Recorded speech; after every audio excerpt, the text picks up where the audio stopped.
Assalamualaikum warahmatullahi wabarakatuh. Perkenalkan, nama saya Muhammad Hanifan Abdillah, NIM 214105010024.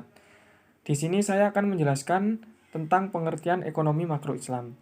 Ekonomi makro Islam adalah ilmu yang membahas permasalahan kebijakan ekonomi secara makro, berupa pengelolaan dan pengendalian sesuai dengan ajaran Islam.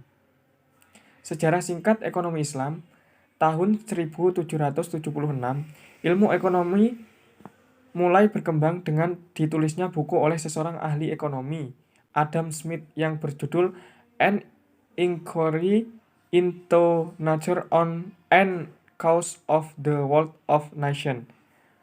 Bagian dari Adam Smith menjadi dasar bagi ahli ekonomi berikutnya, yaitu Thomas Malthus, David Ricardo, dan John Stuart Mill. Ahli-ahli ekonomi tersebut dikelompokkan sebagai ahli ekonomi klasik.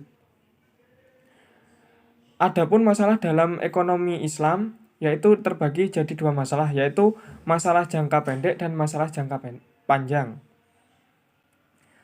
Untuk masalah jangka pendek atau masalah stabilisasi, masalah ini berkaitan dengan bagaimana menyetir perekonomian nasional dari bulan ke bulan, dari triwulan ke triwulan, atau dari tahun ke tahun. Untuk masalah jangka panjang atau masalah pertumbuhan, masalah ini adalah mengenai bagaimana menyetir perekonomian agar ada keserasian antara pertumbuhan penduduk, pertumbuhan kapasitas produksi, dan tersedianya untuk investasi.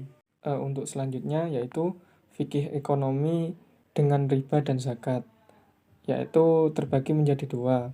Satu, fikih riba. Dua, fikih zakat. Fikih riba secara etimologi adalah zada yang berarti tambahan atau addition. Untuk fikih zakat yang secara etimologi lugnat zakat memiliki beberapa makna. Untuk selanjutnya yaitu kebijakan ekonomi makro Islam pada masa Rasulullah, yaitu terbagi menjadi dua.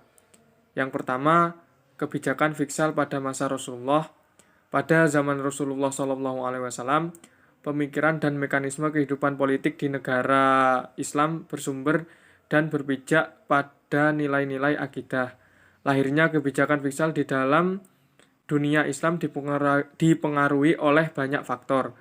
Salah satunya karena fiskal merupakan bagian dari instrumen ekonomi publik. Untuk itu faktor-faktor seperti sosial, budaya, dan politik termasuk di dalamnya. Untuk yang kedua yaitu unsur-unsur kebijakan fiskal pada masa pemerintahan Rasulullah,